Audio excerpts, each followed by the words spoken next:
seperti apa yang engkau katakan kepadaku, demikianlah akan kulakukan kepadamu. Jadi seperti apa yang kau katakan kepadaku, kata Tuhan, demikianlah aku lakukan kepadamu. Jadi di sini api Pentakosta menyala bersama. Holy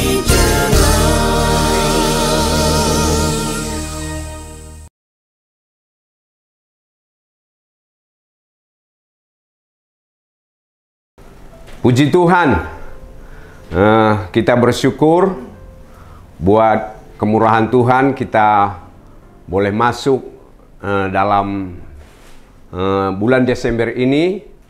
Kita banyak menikmati suatu momen-momen, ya, berita sukacita, berita Natal yang akan kita terima. Hari ini saya mau sampaikan firman Tuhan buat kita. Saya mau berikan judul firman Tuhan, menang mengatasi masalah hidup. Ya. Bapak Ibu Saudara sekalian, bahwa tentu pasti kita dalam hidup ini ingin berkemenangan. Ya. Kita ingin mendapat suatu jalan keluar, satu solusi dari setiap permasalahan yang kita hadapi. Ya. Jadi sebelum kita jauh lebih lagi dalam mendengar firman Allah, saya akan bacakan satu ayat firman Tuhan buat kita. Terambil dalam kitab 2 Korintus pasal yang kelima dalam ayat yang ketujuh. Ya. 2 Korintus pasal 5 ayat yang ketujuh. Saya akan bacakan firman Tuhan. Sebab hidup kami ini adalah hidup karena percaya, bukan karena melihat. Sekali lagi, sebab hidup kami ini adalah hidup karena percaya, bukan karena melihat. Saudara yang kekasih dalam Tuhan, bahwa dalam hidup ini kita diperhadapkan dengan dua jalan dalam waktu yang bersamaan. Sekali lagi saya katakan kepada kita bahwa setelah kita menjadi orang Kristen, setelah kita menjadi anak Tuhan, kita diperhadapkan dengan dua jalan dalam waktu yang bersamaan. Ya. Jadi Paulus di sini menyatakan sikapnya. Bagaimana di sini Paulus tadi menyatakan sikapnya, saudaraku, bahwa ia katakan sebab hidup kami ini adalah hidup karena percaya, bukan karena melihat. Jadi saudara yang kasih dalam Tuhan, kalau kita menjalani hidup ini dengan kasat mata kita, dengan panca indera kita, maka saudaraku, kita akan pasti mengalami kemerosotan iman dalam hidup kita. Kita pasti merasakan suatu kegelisahan. Ya, kalau dengan panca indera kita, karena selalu apa yang diekspos, apa yang selalu diberitakan saudaraku adalah berita-berita yang menakutkan, berita-berita yang menyedihkan. Dan inilah yang akan bisa menggerogoti iman kita.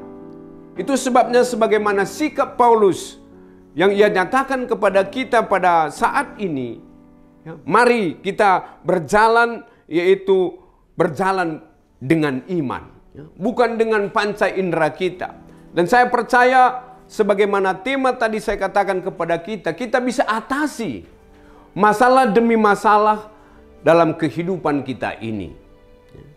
Jadi tadi sudah saya jelaskan kepada kita, setelah kita menjadi anak Tuhan, setelah kita menjadi hamba Tuhan, kita diperhadapkan dua keadaan dalam waktu yang bersamaan. Itulah yang selalu bisa datang ke kehidupan kita. Dan saudara yang kasih, seperti lagu pujian kita juga berkata demikian, ya, bahwa kenapa ada pujian kita berkata, ketika ku hadapi kehidupan ini, jalan mana yang harus ku pilih. Kadang memang itulah situasi kita, keadaan yang kita jalani, saudara. Kadang kita nggak tahu mengambil satu sikap bagaimana. Kadang kita bisa dilema. Ya. Tapi lewat pesan firman Tuhan kepada kita, dalam kita memasuki bulan Desember ini dan suatu momen yang baik bagi kita. Mari kita berjalan bersama dengan Tuhan. Ya. Saudara yang kekasih dalam Tuhan, dikatakan dalam kitab Markus, saudaraku, karena saya katakan tadi, setelah kita menjadi anak Tuhan, kita diperhadapkan dengan dua jalan dalam waktu yang bersamaan. Ya. Di dalam kitab Markus pasal yang kelima, Markus pasal yang kelima dalam ayat yang ke 35 sampai ayat 36. Ketika Yesus masih berbicara, datanglah orang dari keluarga kepala rumah ibadat itu dan berkata, "Anakmu sudah mati. Apa perlunya lagi engkau menyusah-nyusahkan guru?" Tetapi Yesus tidak menghiraukan perkataan mereka dan berkata kepada kepala rumah ibadat, "Jangan takut, percaya saja." Jadi saudara yang kekasih dalam Tuhan, dalam kisah ini diceritakan ada seorang kepala rumah ibadat, seorang pelayan Tuhan, hamba Tuhan yang bernama Yairus, saudara yang kekasih. Ada suatu permasalahan yang dia hadapi. Ia menghadapi suatu masalah di tengah-tengah keluarganya, di mana di situ dikatakan anaknya dalam keadaan sakit parah. Mungkin anak ini sudah bawa kemana-mana untuk diobati, tapi tidak mendapatkan suatu jalan keluar, tidak mendapatkan suatu pemulihan. Tapi saudara yang kasih, mungkin dia sudah mendengar bahwa berita-berita tentang Yesus dalam menolong setiap orang yang datang kepada dia. Di sana dia bergegas, dia mau ingin berjumpa dengan Yesus. Ia berharap kepada Yesus. Tapi dalam perjalanan itu, saudara yang kasih, dalam Markus pasal yang kelima ini memang banyak diceritakan di situ. Ya. Waktu dia sudah berjumpa dengan Yesus, ya dia sujud, ya ia memohon supaya supaya Yesus menolong dalam persoalan kehidupan dia. Ya. Tapi dalam perjalanan itu juga, saudaraku, orang di sana dikatakan berdesak-desakan. Ya. Banyak orang yang berbondong-bondong, membuat perjalanan Yesus itu tidak berjalan dengan baik. Sehingga dalam perjalanan itu juga ada seorang ibu yang sakit pendarahan 12 tahun lamanya. Itulah yang menjadi satu penghambat bagi dia. Tapi sebelum mereka jauh berjalan bersama dengan Tuhan, ada suatu berita, ada informasi datang kepada dia. Ada utusan dari rumahnya bahwa berkata tadi dalam ayat yang ke-35 ini, ya, bahwa waktu Yesus masih berbicara, ada seorang dari rumah Yairus ini menyatakan, "Guru, engkau tidak usah lagi menyusahkan Yesus karena anak yang engkau kasihi sudah mati." Ya. Itulah satu berita yang dia terima. Tapi dalam waktu yang bersamaan di situ juga dikatakan bahwa Yesus berkata, "Jangan takut, percaya saja." Haleluya. Ya, jadi Bapak Ibu Saudara yang kekasih dalam Tuhan, kadangkala memang kita seperti Yairus ini tadi. Kita diperhadapkan dengan berbagai-bagai masalah hidup. Masalah hidup. Kadang kita bisa panik, kadang kita begitu bisa takut. Ya. Tapi saudara yang kasih, kalau kita tetap berjalan bersama dengan Tuhan, sehingga kita boleh melihat dalam kisah ini, ya, Yairus mendapat pertolongan dari Tuhan. Yairus mendapat mujizat dari Tuhan. Yairus mendapat kemenangan bersama dengan Tuhan. Karena apa? Ia lebih berorientasi kepada apa yang disampaikan oleh Yesus daripada apa yang dikatakan oleh utusan yang datang kepada dia. Tapi ia tetap berjalan bersama dengan Tuhan. Ia ikuti langkah Yesus sampai mereka bersama-sama ke rumah. Sehingga Yesus masuk ke rumahnya. Yesus berkata, "Talitakum, hai anak, bangunlah." Sehingga Yairus mendapat jalan keluar dari setiap permasalahan yang ia hadapi. Puji Tuhan. Jadi saudara yang kekasih dalam Tuhan, itu sebabnya sebagaimana tadi Rasul Paulus mengingatkan kita, apalagi kita saat ini saudaraku, kita sudah mulai di penghujung tahun ini, ya.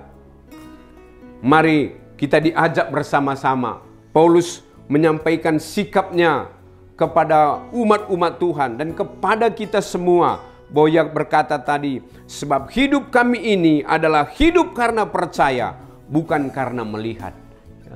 Jadi kalau kita dalam menjalani hidup ini, mari kita beriman kepada Tuhan. Mari kita percaya kepada Tuhan.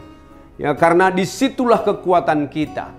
Kalau kita menjalani hidup ini dengan kekuatan kita, dengan panca indera kita, dengan kasat mata kita, maka kita pasti akan lemah, saudara. Karena berita-berita yang selalu kita dengar itu selalu bisa memberikan rasa pesimis kepada kita, rasa takut kepada kita. Ya, tapi kalau kita berjalan bersama dengan Tuhan, kita berjalan dengan iman. Karena apa, saudaraku? Karena firman Tuhan itulah yang menjadi kekuatan kita. Ya. Paulus juga pernah sampaikan dalam kitab Roma pasal yang ke-10, dalam ayat yang ke-17, ia berkata di sana, iman timbul dari pendengaran dan pendengaran akan firman Allah. Ya. Kalau kita semakin banyak dan semakin banyak terus dalam mendengar firman Allah, maka saya yakin bagaimanapun kegoncangan-kegoncangan terjadi, hal-hal yang mungkin menghimpit kita, kita tidak langsung gampang putus asa, kita tidak langsung frustrasi, kita tidak langsung depresi, saudaraku. Karena apa? Karena ada firman yang selalu menopang kita, ada Tuhan yang selalu menguatkan kita. Jadi sebelum kita akan mengakhiri tahun ini, ya, marilah kita, ya, dalam momen yang baik ini, dalam bulan Natal ini, ya, pasti kita semua banyak mengikuti, menghadiri acara-acara, ya, perayaan Natal. Bukan hanya sekedar mengikuti tentang liturgi, tampilan-tampilan lagu, tapi momen dalam penyampaian firman Tuhan pun kita harus belajar terus untuk meresponi, sehingga kita akan selalu kuat dalam menjalani kehidupan kita. Ya. Puji Tuhan. Ya, jadi saudara yang kekasih dalam Tuhan, karena Daud pun pernah alami seperti itu. Ya. Masalah itu tidak terlepas dari kehidupan kita, selalu bisa menghimpit kita. Ya. Tapi saya sangat yakin, yang saya percaya, kalau kita masih tetap berikan ruang hati kita untuk diisi oleh firman Allah, selalu kita mau memberikan waktu kita untuk mendengar firman Tuhan, maka bagaimanapun beratnya kesulitan, persoalan yang kita hadapi, saudaraku, kita tidak akan pesimis. Kita tetap ada pengharapan bersama dengan Tuhan. Ya. Karena Daud pun pernah berkata, ya, ketika aku takut, aku percaya kepadamu. Ya. Jadi Daud pun, saudaraku, ia juga banyak hal yang ia takutkan, banyak hal yang ia cemaskan. Tapi saat ada rasa takut dia ingat Tuhan. Dia berharap kepada Tuhan. Dia berseru kepada Tuhan. Itulah yang memberikan dia selalu kuat. Karena Daud pun, saudaraku, kalau kita telusuri kehidupan dia pun kadang-kadang seperti seorang anak yang tertolak. Ia pernah utarakan dalam kitab Mazmur pasal yang ke-27 ayat 10, di sana ia berkata bahwa, ya, ayahku dan ibuku meninggalkan aku, tapi Tuhan menyambut aku. Ya. Jadi sekalipun ayahku dan ibuku meninggalkan aku, tapi Tuhan menyambut aku. Ya. Ia juga pernah merasa mungkin, ya, ditinggalkan, saudaraku. Ya. Tapi ketika ia takut, ya, ia percaya kepada Tuhan. Ia berseru kepada Tuhan. Itu dikatakannya dalam kitab Mazmur, dalam kitab Mazmur pasal yang ke-56 1 Saya baca sebentar saudara. Dalam kitab Mazmur pasal yang ke-56, dalam ayat yang keempat, ya. Waktu aku takut, aku ini percaya kepadamu. Ya. Ada hal yang membuat diri Daud merasa takut. Karena sebelum ayat 4 ini, dalam ayat yang kedua, ia katakan di sini, kasihanilah aku ya Allah, sebab orang-orang menginjak-injak aku. Sepanjang hari orang memerangi dan mengimpit aku. Jadi inilah suatu keadaan yang diperhadapkan kepada Daud. Ada suatu masalah yang dihadapi, ada suatu tekanan, ya. Mungkin mentalnya juga mengalami tekanan-tekanan berat sehingga membuat dia merasa takut. Tapi puji Tuhan bahwa Daud ini adalah orang yang selalu berharap pada Tuhan. Orang yang selalu berseru kepada Tuhan. Sehingga dia waktu ia takut, ia percaya kepada Tuhan. Jadi sebagaimanapun kita boleh melihat kehidupan Daud, saudara, ya, bahwa ia banyak juga mengalami tekanan-tekanan hidup. Untuk dia meraih satu kesuksesan itu, untuk dia sampai kepada jenjang yaitu singgasana itu, menjadi seorang raja, ya, yang diurapi, yang diberkati Tuhan, itu berarti bukan dia dapatkan begitu saja. Ada proses-proses yang dia hadapi, ada masalah-masalah yang dia hadapi. Ya. Tapi walaupun dia kadang seperti dikucilkan, tidak dihargai. Kalau kita memang lihat dalam kitab 1 Samuel pasal 16, waktu Nabi Samuel datang, ya, untuk dinobatkan salah satu raja, karena Raja Saul sudah ditolak oleh Tuhan. Roh Tuhan sudah undur dari Raja Saul, ya. Sehingga Tuhan berfirman kepada Nabi Samuel supaya dipilih salah satu anak dari Isai ke Bethlehem. Tapi di sana dikatakan bahwa waktu anak-anak dari Isai itu tampil di depan Nabi Samuel, maka Tuhan tidak berkata ini dia. Sehingga pada anak yang terakhir, saudara yang kekasih, Nabi Samuel berkata, hanya inikah anakmu? Ya. Hanya inikah anakmu? Lalu Isai berkata, oh ada satu lagi yang masih kecil, ia sedang lagi menggembalakan kambing domba. Ya. Jadi di sini kita melihat bahwa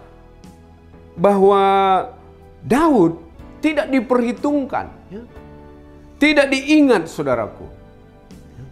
Tapi saudara yang kekasih, waktu Nabi Samuel berkata, panggil dia, sebelum dia datang kita tidak akan makan. Tapi setelah dipanggil, ya, Daud, saudara yang kekasih, maka Daud di sana dikatakan matanya bersih, ya. Dia tidak merasa iri, dia tidak merasa kepahitan apa yang diperlakukan oleh orang tuanya. Ya, mereka sudah kumpul di situ, baru dia terakhir dipanggil. Tapi ia tetap dalam keadaan, ya, di dalam keadaan tenang, ya, karena ia selalu berjalan bersama dengan Tuhan. Ya. Jadi memang kalau kita lihat, Isai pun merasa waktu bagaimana peperangan dilanjutkan untuk melawan Goliat, saudara yang kekasih. Ya, Daud ini hanya tetap menggembalakan kambing domba, ya. Bahwa ia tidak diperhitungkan sebagai prajurit, ya, untuk berperang melawan orang Filistin, untuk melawan yaitu Goliat itu, ya. Di situ kita boleh melihat bahwa Isai merasa bahwa Daud tidak memiliki potensi sebagai raja. Dia merasa tidak ada potensinya, dia tidak punya kemampuan di situ. Sehingga ia tidak dipanggil pada waktu itu, waktu mau pemilihan untuk mau diurapi menjadi raja. Ya. Isai tidak merasa bahwa Daud itu memiliki potensi sebagai seorang raja, saudara. Ya. Demikian juga kalau kita lihat dalam 1 Samuel pasal 17 itu bahwa abang-abangnya juga memarahi dia. Mereka memarahi Daud. Ya, abang-abangnya merasa bahwa Daud tidak memiliki potensi sebagai seorang prajurit. Ya, tidak punya kemampuan di situ. Mereka beranggapan Daud itu hanya cocoknya sebagai menggembalakan kawanan domba orang tuanya. Tidak memiliki potensi sebagai seorang panglima perang, sebagai prajurit bersama dengan Saul. Ya. Dan demikian juga Saul pun demikian. Ya. Raja Saul pun merasa bahwa Daud itu tidak memiliki potensi sebagai pemenang. Ya. Waktu ia datang membawa makanan kepada abangnya, ya, bahwa dikatakan ia suruh pakai itu semua baju perang itu. Bahwa Raja Saul pun menganggap bahwa Daud itu tidak memiliki potensi sebagai pemenang. Ya. Tapi Daud, ia selalu berjalan bersama dengan Tuhan. Ya, untuk mau melawan yaitu prajurit dari Filistin itu, ia tidak dengan kasat mata dia. Tapi dia percaya kepada Tuhan. Ia yakin, ia dengan iman, ia pasti bisa kalahkan Goliat yang tingginya hampir dikatakan kurang lebih 3 meter, saudara. Ya. Jadi sebenarnya Daud pun merasa pesimis melihat bahwa Daud mau menantang Goliat itu. Dia tidak mungkin bisa, ya, menjadi seorang pemenang. Tapi karena Daud, ya, ia melangkah, ia berjalan dengan iman untuk menantang prajurit dari Filistin itu, sehingga ia mendapat kemenangan. Ia peroleh kemenangan. Ya. Jadi saudara yang kekasih di sini, lewat firman Tuhan, biarlah kesimpulan yang saya bisa berikan, saudaraku. Ya, mari sebagaimana sikap daripada sikap Paulus tadi, ya, bahwa ia berkata, hidup kami ini adalah hidup karena percaya, bukan karena melihat. Ya. Jadi kita pun belajar untuk kita memasuki, ya, tahun yang akan datang, saudaraku. Mari kita berjalan dengan iman, dengan percaya. Ya. Karena dengan keyakinan kita itu, kita akan mengalami kemenangan. Itu yang membuat kita kuat. Ya. Dan situasi kita, ya, dan lingkungan kita, itu selalu akan memberikan suatu informasi yang mencemaskan, yang menakutkan. Baik bagaimana kita sebagai orang tua, ya, yang punya anak kadangkala takut bagaimana pergaulan anak-anak kita. Ya. Kadang kita takut, saudara. Saya pun sebagai hamba Tuhan takut. Ya. Tapi ada Tuhan yang selalu berkata kepada kita, Ia adalah Immanuel. Ia yang beserta dengan kita. Ia yang menjadi pembela kita. Itu sebabnya kita selalu memberikan hati kita kepada Tuhan. Mari kita berikan senantiasa hati kita ini untuk diisi oleh firman Tuhan. Kita luangkan waktu kita kepada Tuhan. Ya, maka kita akan pasti dibela oleh Tuhan. Ya, sama seperti bagaimana Musa juga, saudara, ya. Musa pun demikian, ya. Musa pernah ingin merebut tanah Kanaan. Ia berkata bahwa ia suruh 10 pengintai untuk melihat bagaimana situasi tanah Kanaan itu. Dan di sana pun 2 juga fenomena yang diperhadapkan kepada Musa. Ya. Ada yang menyatakan bahwa orang-orang yang ada di Kanaan itu adalah orang-orang besar. Ya. Tapi di sana ada Yosua dan Kaleb, saudaraku. Mereka memberikan satu informasi yang menguatkan. Kita pasti bisa kalahkan, sekalipun orang-orang Kanaan itu, orang enak itu, tinggi-tinggi perawakannya, tapi jauh lebih besar Allah yang kita sembah. Ya. Kita pasti bisa merebutnya. Ya. Inilah iman, saudaraku.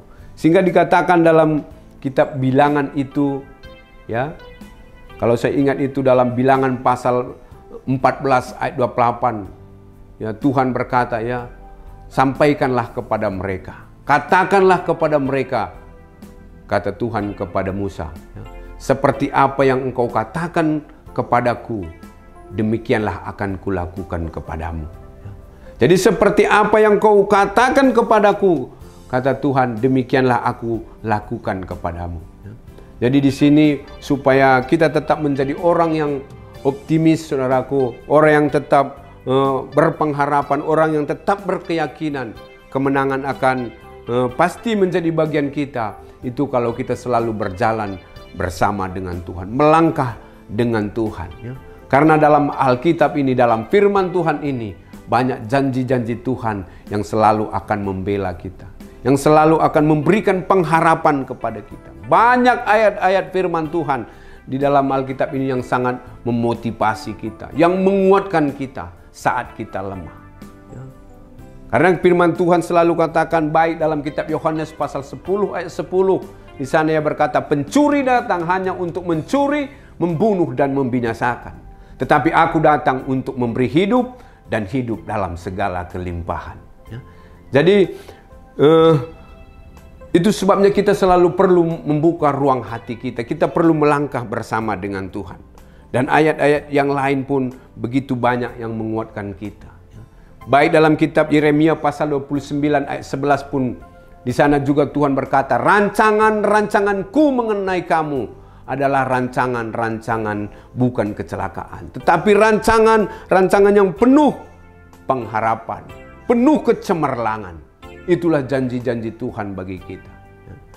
Jadi dalam saya mengawali tadi menyampaikan firman Tuhan ini, saya katakan kepada kita tadi bahwa ya, dalam kita menjadi orang Kristen, setelah kita menjadi anak Tuhan, setelah kita menjadi hamba Tuhan, kita selalu diperhadapkan dengan dua keadaan ini dalam waktu yang bersamaan. Ya. Ada selalu berita-berita yang menakutkan bagi kita. Ya. Tapi ada janji Tuhan bagi kita bahwa Ia sudah berikan kemenangan kepada kita. Puji Tuhan. Biarlah firman Tuhan ini dapat menguatkan kita. Dan dalam suasana Natal ini saya mendorong kita supaya kita gunakan momen Natal ini menjadi suatu momen yang penuh sukacita, kabar baik bagi kita semua, sehingga untuk kita melangkah untuk tahun ke depan, saudaraku, kita tetap menjadi orang-orang yang menang sekalipun banyak masalah yang kita hadapi. Puji Tuhan, Tuhan Yesus memberkati. Kabarkan Injilnya, selamatkan jiwa. God bless you. Tuhan memberkati.